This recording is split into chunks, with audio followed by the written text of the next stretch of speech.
Hello, I'm Spencer Hodgetts, founder of Reboundog, and welcome to our January 2025 SOFA meetup, where trust enables curious and transparent conversations.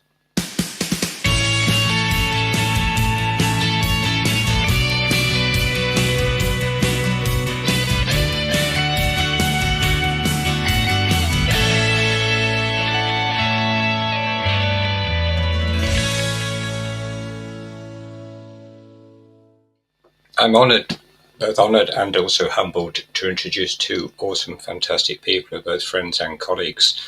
One is Isa Ijaz, founder of Zenith Street and also a long-time member of Reboundog, Billy Groom, who is the CEO of Institute of Canine Psychotherapy. As Aisha has just joined Reboundog team as our manager and strategy coach, I'd like to introduce Aisha first. If Aisha, you could just give a little background of what you do and where you come from.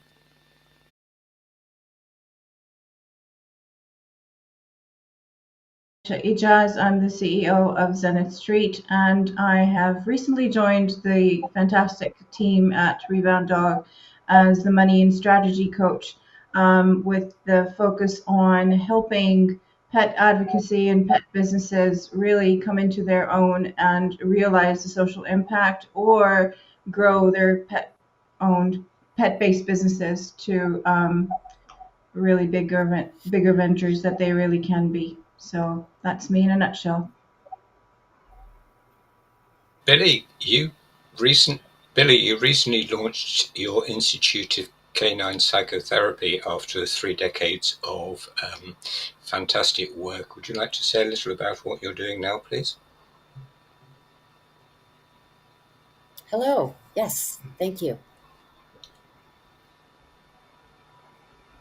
Happy to be here. So, can you hear me here? Yeah, I can. Oh, okay. Yeah, it's great. Yeah, you can. Okay, great. Sorry. So, yes, I've been in the animal welfare and behavior education sector for almost 4 decades, with my goal being to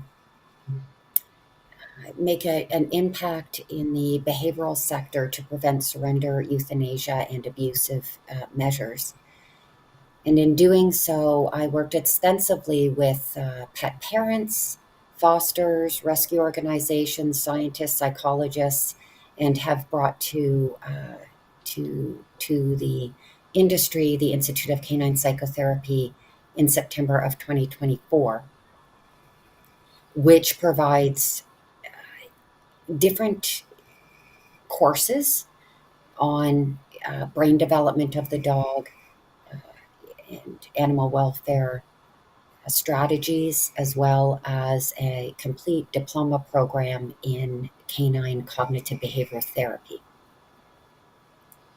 which is proven to address behaviors that lead to surrender and euthanasia, such as anxiety and aggression. So my learning journey has been very different, and I sort of fall into innovator, entrepreneur, social entrepreneur, and as well as leader in the industry. So I really appreciate being here, and I always appreciate your support. I'm humbled to have somebody of such pedigree playing on words of dogs in the audience, but it's great because you're both very fascinated by leadership. And so looking at the conversation, the title of the conversation was Purpose-Driven Leadership and Strategic Partnerships. So Aisha, you're a great fan of purpose-driven leadership, as I am, because Reboundog has always been purpose-driven right from the off of what it wants to do and how it wants to disrupt and innovate. Could you open the conversation, explain this about your thinking of what you mean by purpose-driven leadership relating to the pet advocacy space? Yes, I would love to. I really just want to first of all start off with saying that leadership in general, or purposeful leadership, has now become a buzzword, and it's pointing because it has such meaning attached to it, and it needs to be reclaimed, to for the real reasons that it was coined in the first place. So to push away all kinds of roles and benefits and whatnot that are attached with the term purposeful leadership, let's get right down to the basics and to the bare bones of what leadership is all about and how purpose actually adds meaning to the role of a leader. Um, purposeful, purpose-driven leadership is all about making sure that whatever vision and initiative you believe strongly about, you don't make piecemeal efforts towards it, but actually, if social impact is what you're going for, then you make concerted efforts and concerted creative um, collaborations and plans to see your dream come true, basically. Social impact doesn't just happen by being sort of in space and thinking, okay, well, I'm just going to be talking about it, but not doing much about it. Or I'm happy to contribute on a smaller basis. That's fine, but then don't have social impact or a purposeful driven leadership as your descriptive uh, essence of presence within the pet world or even any other initiative for that matter.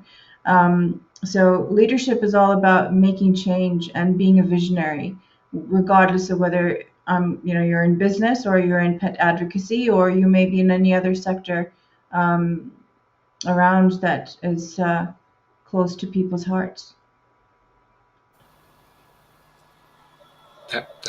That touches a few nerves with me and resonates completely. And I'm guessing, Billy, you're going to chime in on that one and have a chin-wag about that. Yes, I love that, Aisha. I think it's well said. What I'm hearing from that is, as leaders, I love that you said, don't just state we're a leader.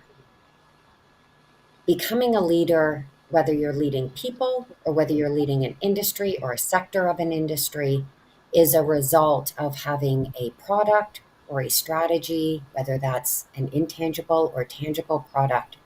But it is what flourishes when we have a strategy that matches the vision and the mission.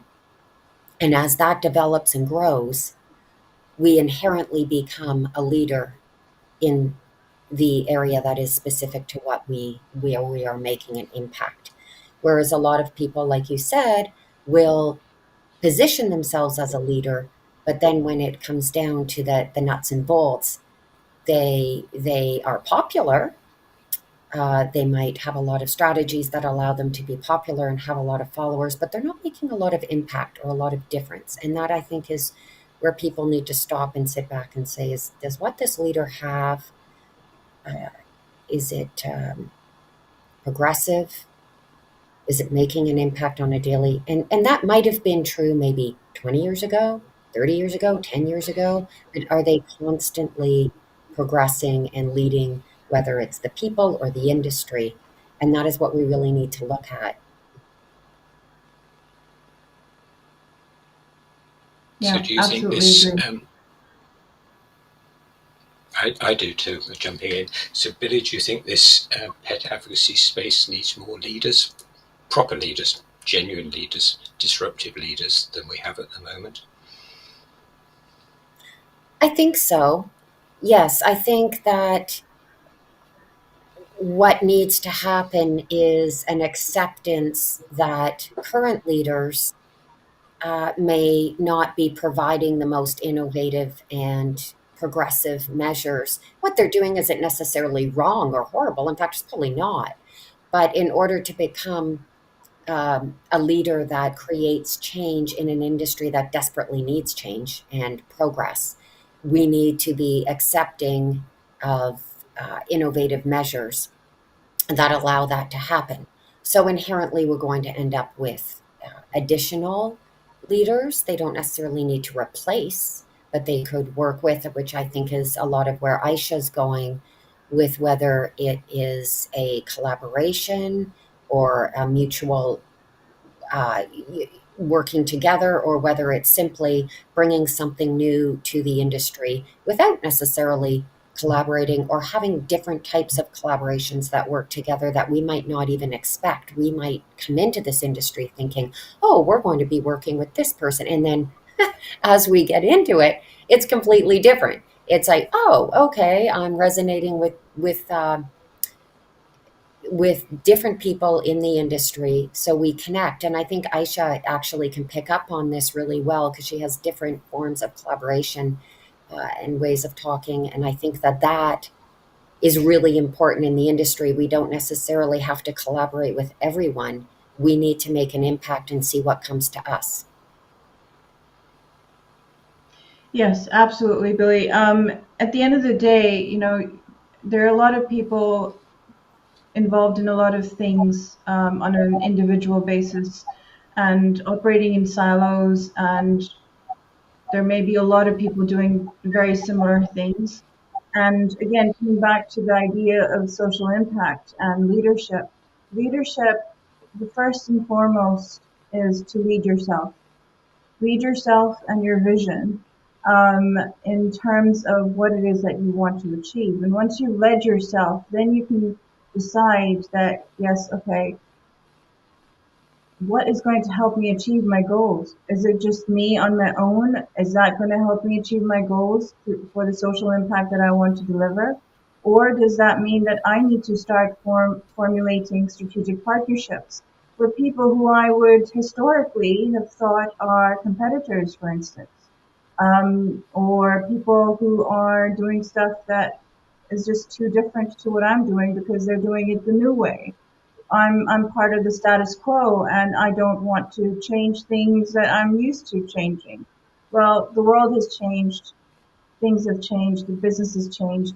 We are now entering the world of AI, and if you're part of the traditionalist setup of assisting pet businesses or pet advocacies and things, you should be open to actually collaborating with the new guys, and the new guys should be equally open to collaborating with the experienced sector focused experts, because there's so much that you can actually contribute to each other. Um, the collaborations can be complementary. They do not have to be in terms of directly correlated to what it is that you're doing. Um, there can be, you could be a very, very tiny little setup, but then within a 5 mile radius or a 10 mile radius of your geographical location, there may be so many more clones, basically, of what it is that you're doing, that if you guys all came together potentially and merged, in essence, and put your egos aside, because leadership is not about ego. And there's a lot of that sort of gets blurred. The line between ego and leaders becomes very, very blurred, and it's not about that at all. So put your leader, keep your long-term vision in view and say, okay, I want to make that social impact. What's going to help me deliver it? Is it going to be me on my own, or am I looking for other like-minded people who are, I don't know where they are, but I'll start off with closer geographical locations and then sort of spread further out, and then potentially eventually global. The opportunities for pet businesses and pet advocates is a global opportunity. So it really, pains me to hear that people are playing so small and they're just sort of keeping things very, very restrictive in terms of the social impact that they have the ability to make. Um, think large, think big, because literally with the pet sector, the opportunities are humongous. And I'm not just joking about this. There's half the world that doesn't actually prioritize pet welfare in the way that we do here in the West, because their economies just don't allow it. They've got other struggles and stuff. So there's so much that you can actually do, but that's if your vision allows you, and you actually go beyond your own personal popularity, like Billy said, or ego coming in the way of your leadership, of you actually realizing your long-term vision. So, can I chime in here, Spencer? Yeah, of course you can. I'm just letting it flow. So, one word that really caught my mind there, caught my attention, is the term like minded, which going back to Aisha when she said buzzwords. That is what I would consider to be a buzzword in the industry. And I think what happens, going back to what Aisha said again, about things can become very small. So when we really think about like mindedness, we need to think, is that on a larger picture? So is the larger long term goal where our like mindedness is, as opposed to our own specific strategy or area of expertise?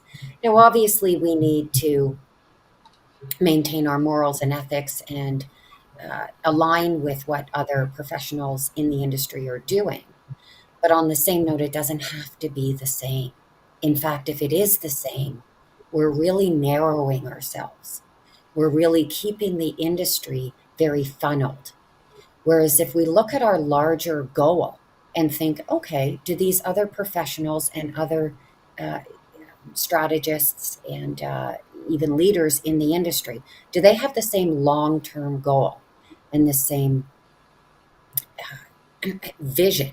If that's the same, then what we want to do is connect with people that actually have different strategies. Because when we combine different strategies, different products, whether those are tangible or intangible, when we start to combine those and bring all of those to the industry to achieve the same long-term goal, that's when the impact is going to be greater.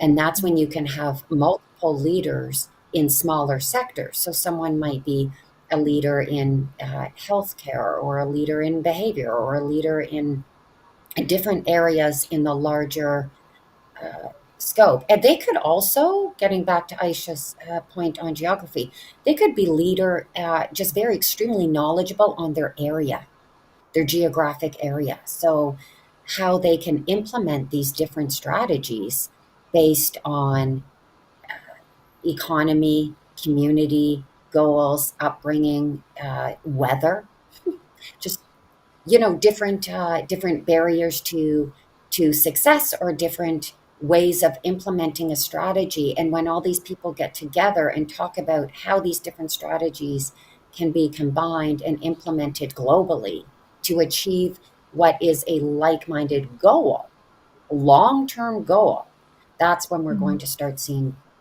progress. It needs Yes. that. Sorry, Spencer, go ahead. Sorry, I was jumping in. It needs that diversity. It needs that mixture. It needs that. I use the word ecosystems. You've seen me talk my hands echoes. I'm trying to control it, but yeah, it needs that ecosystem. If you look at I use a natural ecosystem as an example, from the seeds on the ground right up to the final canopy of the oak trees or the western red cedars, wherever you are in the world. There's symbiotic relationships, and what we seem to have done with business as a word is, and I should touch on it, we put it in a silo, and we've become very restrictive in our mindset of how we see the world. And that happens in the, if I use my hands, there's the for-profit business world, and there's the non-profit charity world. And in a lot of cases, but in both I should have talked about collaborations and finding people that don't quite align with how you see the world. But you need the two to come. My hands work. There you go. You need those two to come together, which is why Reboundog has never been focused on being purely one or the other. It has to be that platform that enables that change and those strategic partnerships to form, not to lead them as such, but to enable them to lead by enabling those partnerships and collaborations to work. But it really does need that mixture of viewpoints, of skills, of talents, of experience. And it comes back to that big word that we're very comfortable, is listening. It's that ability as a leader to be able to listen, not do just to your own individual team as if you're in a charity of small rescue, shelter, whatever, but it's also a leader of, as Aisha touched upon, yourself, of what you're trying to grow as your long-term vision. So you're willing and open as a leader to actually listen to other people's opinions. You may not agree with them. You don't have to agree with them. And if you throw your ego out the window and throw it away, scrap it, throw it in the bin and shred it. But if you get rid of that, you have greater strength as a leader to be able to have listened. To listen peripherally to what's going on in the world. And it's those, I used to use my favorite, here you go, it's those golden nuggets you can pick up from those conversations by deep listening and engaging in those conversations. And partnerships don't happen overnight. Collaborations don't happen overnight. Networking doesn't happen. They're all long-term goals with long-term games with long-term people. And that's where it's so great to have the two of you in conversation, which just lets people explore your thinking and listen to it. I think it's brilliant. I should shut up. Well, thank you for the opportunity, Spencer. You set this up really fantastic platform here for us to have this conversation. I mean, again, coming back to both your points in terms of the listening point for the leadership and the strategy side of things as well, which Billy mentioned, different strategies coming together. The bottom line here is whatever you're trying to actually achieve, whether it's in business, a pet related business, or it's a for-profit business or a non-profit business, there's one C word which I tell pretty much everybody that they've got to actually approach their initiatives with, and that's creativity. It's you've got to be flexible and adaptable to the potential in terms of, again, keeping your long-term vision in check. Don't forget that your short-term steps have to align with your long-term vision. Many setups, ventures, if you will, they will look at the short term, they'll look at the immediate issues, and they'll very much get embroiled within those short term issues, and they'll lose sight of their long term vision. And when that happens, that's when direction is lost. That's when burnout sets in. That's when purpose-driven leadership goes out the window. So I can't stress enough on how important it is to be creative, to remember your long-term vision every step of the way that you're building your venture, whether it's for-profit or non-profit, whether it's a pet business or it's a pet advocacy initiative. Whatever it is, keep your long-term vision in check. Actually, do you find it also helps to have that vision so it's so huge, it's a bit like shooting for the moon, that maybe you, in the immediate, I won't say never achieve, but it's that fact that it's a vision, I would rephrase it, to have a vision, either as a for-profit or a non-profit, that vision of what you want to achieve. It's a bit like what Billy wants to do with the Institute of Canine Psychotherapy about reducing or stopping euthanasia or behavioural euthanasia. So that's something that's really hard for one person, one lady to achieve by herself. But she's chosen a vision that's so huge, you see my hands go out, that Billy can see something in ahead because she sees things, But a lot of people would say, oh no, just go down the local dog shelter and walk a dog. And that's the difference. Anybody can go down the local dog shelter and walk a dog, but that's where true leadership, I believe, comes in, is having that vision, that belief in, and it comes from what you said earlier, it's that belief in yourself, in here, actually in here, somewhere in here, when I stood up, it's in here, and actually living it, so you become purpose driven. So there's a wall behind me, you could walk through that wall with it, because there's nothing going to stop you, but you're open. The skill set comes in being open-minded to establish trust between different people, And in conversation, you can learn whether there's going to be trust established between two people. It doesn't take a lot of working out. You get used to it. And then to take that and then form, as you say, strategic partnerships with people. Look what I've done here with Reboundog recently, after Billy and so forth came in as pet advocacies to start the working group, to start the foundation first use. I've now moved that on. So you and Ben are both on the teams for different strategic reasons. Ben for producing his film production basis, and you as a strategy coach. So combined, it's strengthened me because he's given me, I say, my purpose back, being of how I can now do something. Because it's giving the leader a team, a support system that's trusted. Mm-hmm. No qualms, no asking. Same with Billy. There's never any doubt about it. But it's establishing people around you. It doesn't have to be a huge team. It could be 3, 4, 3 of you in this room at the moment. But it's establishing that, so you've got the confidence to think, oh, Billy believes in what I'm doing. Billy's got 30 years, or she said nearly 4 decades of canine experience. I haven't got that. Yeah, but it's having that confidence. Oh, Billy thinks I'm doing something okay. But it's having that as that team as a support behind you and taking it forward. But it's being open to understand that it isn't just in that single little. We're in 3 boxes at the moment. It isn't in those 3 silos. It's actually bringing those silos together and taking out the good, finding the good. Not so much the good, finding what works.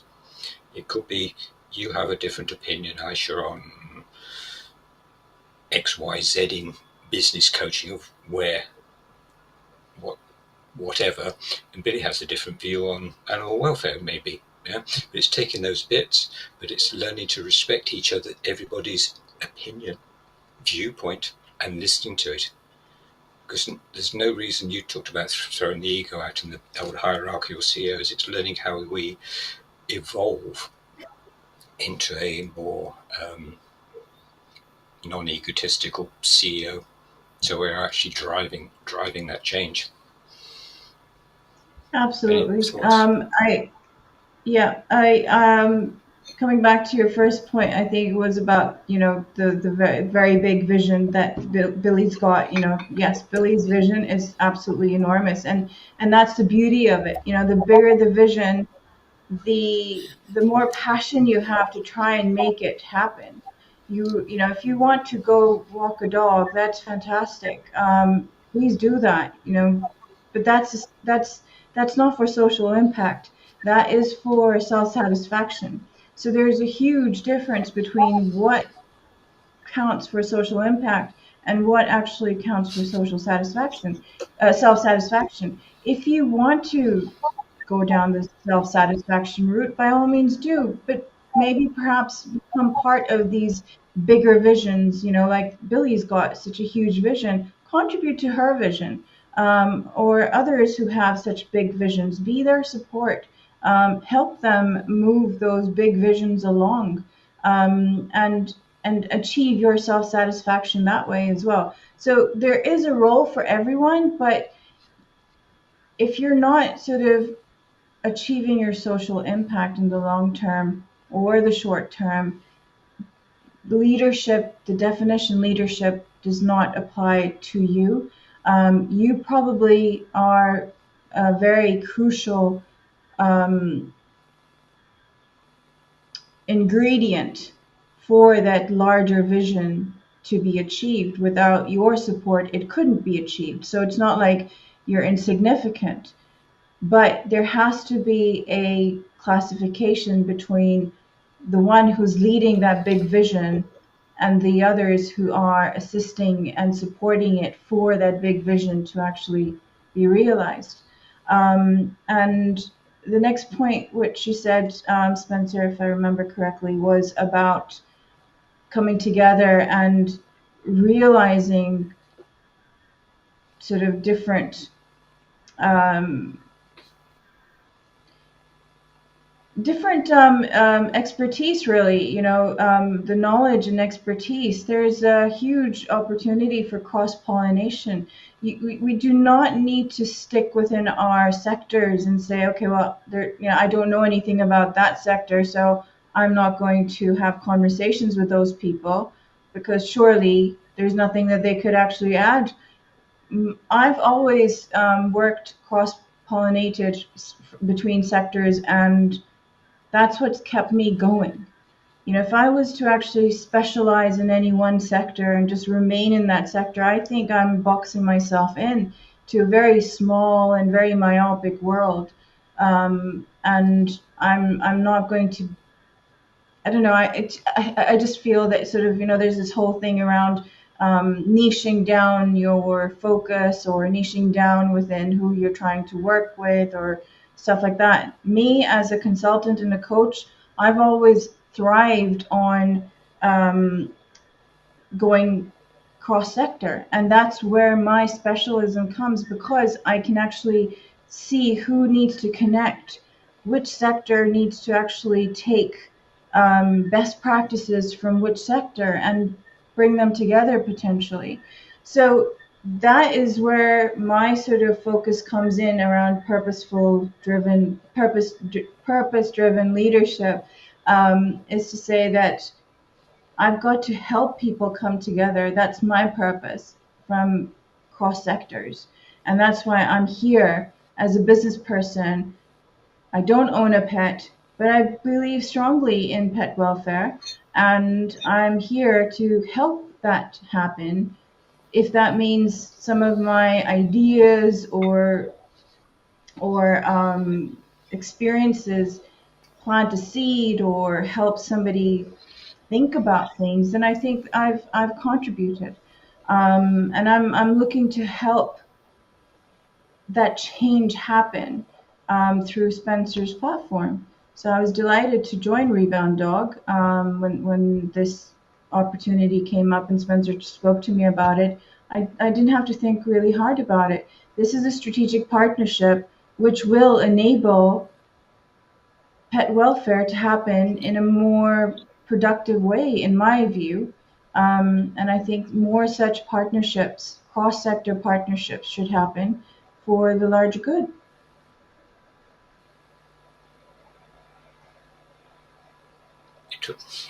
I'll say you took the words out of my mouth on part of that. I'm really enjoying this conversation. There's a lot of wonderful and impactful topics brought up. It's interesting. The climate, I think, of pet welfare right now has moved beyond people that are part of large organizations, and is very welcoming to incorporate what we have brought up as someone who simply wants to go walk a dog, or to to be involved even behind the scenes, maybe sharing posts and things like that. These people are very important.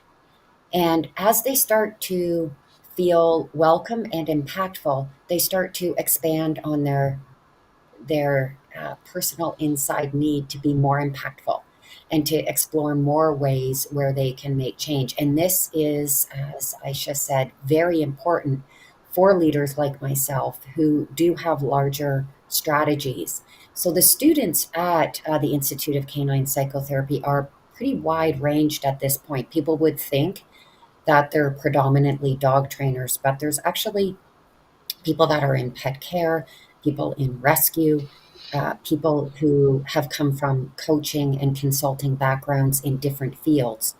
And they want to bring what they do over to this field, and they realize that they need the skills and tools to do that. They need the information in order to take what they've been doing in their own personal profession and merge those. So I think it's really important that if you are wanting to become involved and to make an impact, to find that direction that works for you. If you are volunteering at an organization that isn't meeting your goals, or the leaders aren't what you expected or hoped for, pull a Yui. That's okay. That doesn't, you can take with you what you've learned. You're not starting over.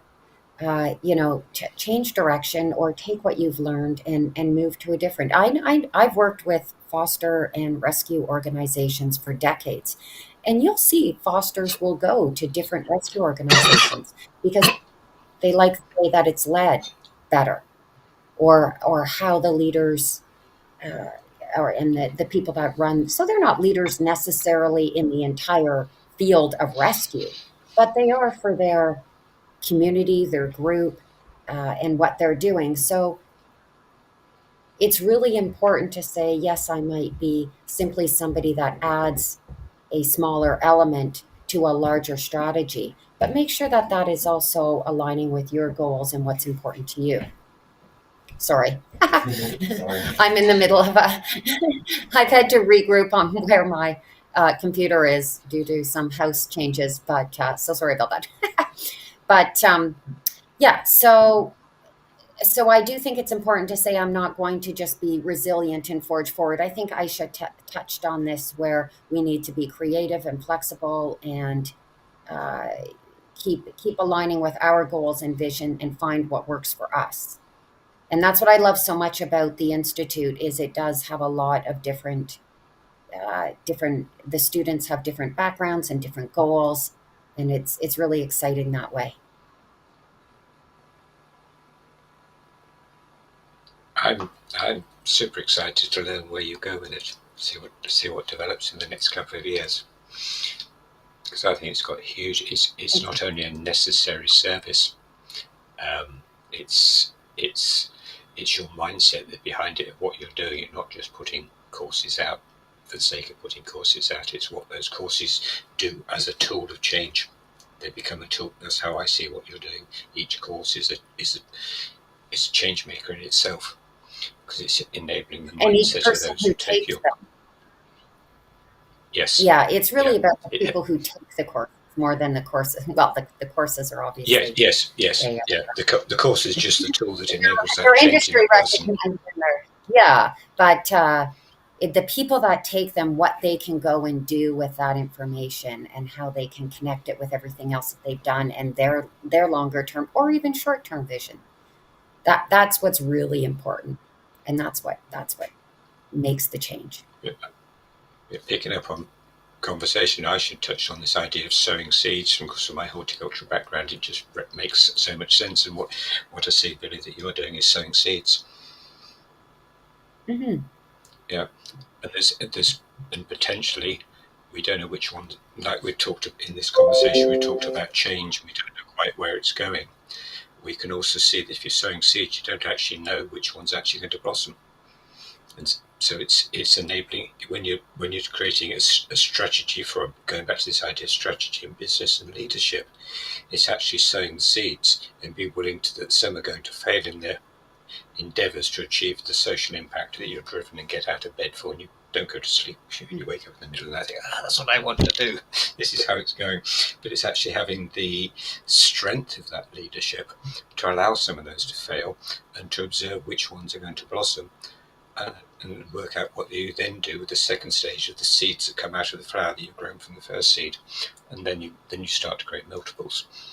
Then you start to create forests of change and ecosystems of change. And that becomes exciting. And we have a big disruption. It's been great. So how do we? Well, I'm just watching the hour. disruption. Sorry, I was just last point that I've been wanting to make is that disruption really requires concerted effort and creativity. Life is not linear, and disruption requires a non-linear approach to making things happen.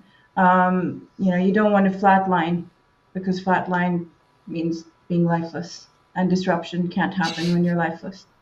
So, thank you. That's brilliant. I'm watching, being careful of the hour, because this could go on for another couple of hours, and we probably shouldn't. Not at the moment, but two quick questions each. One, how do people? First question, now you answer whatever. One question I'm going to ask is, how do people find you to work with you, to learn more about what you're doing? And the second one, to wrap it up, what's a golden nugget that you'd like to give listeners, viewers, to take away, whether it's a thought, quote a thought, a book you've read recently, a piece of work, what would inspire somebody to continue to follow you and to start to think, not like you, but to understand your thought process? Anything of those sort of things.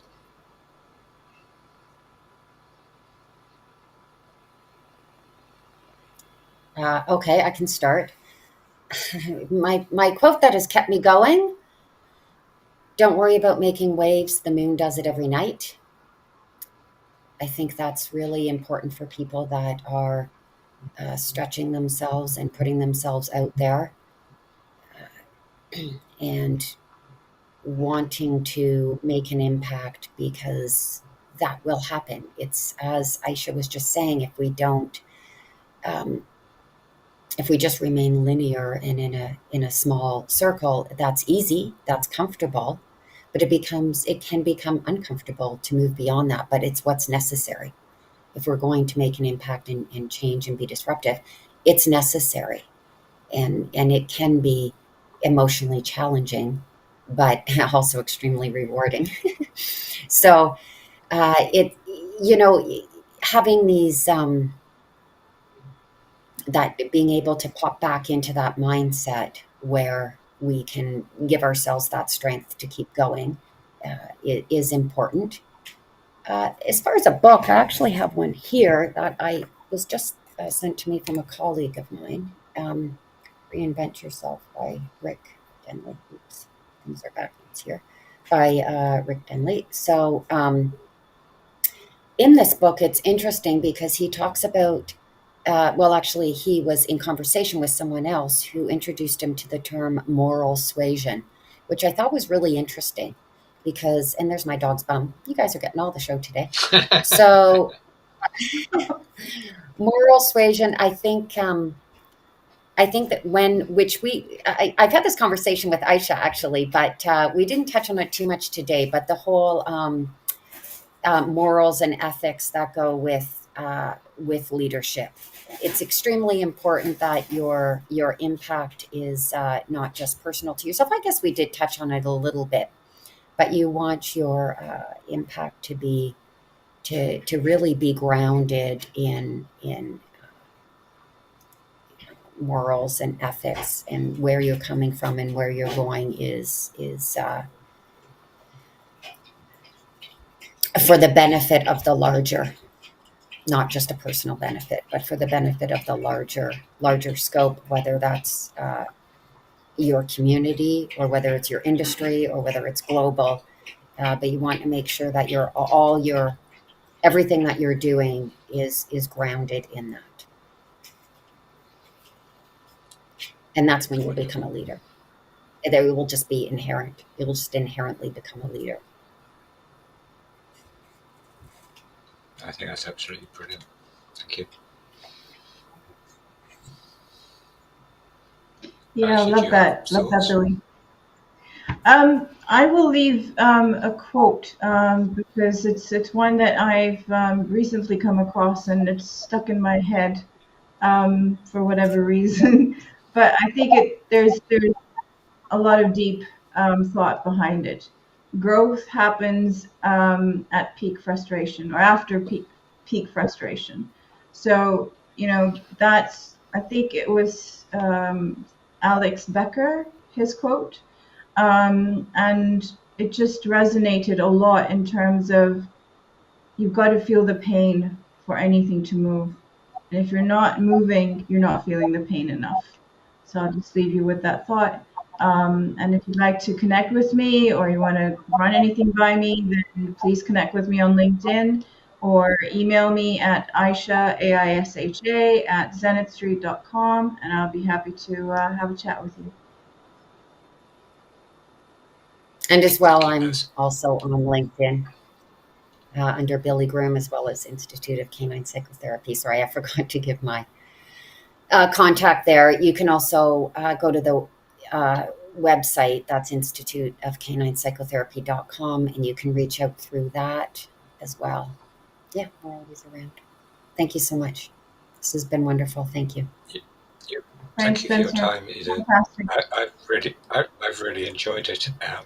I'm going to share your details, not so much in the chat here, but they'll go out when Ben's done editing and so forth. They'll go out with contact details and everywhere. There's a newsletter going out, a Reboundog newsletter going out on the 12th, which is this Sunday, which has some of the ideas that are discussed in this conversation, also what I are working on as my coach for the strategy that Reboundog's taking in 2025 to lead and to disrupt this world, because it's going to happen.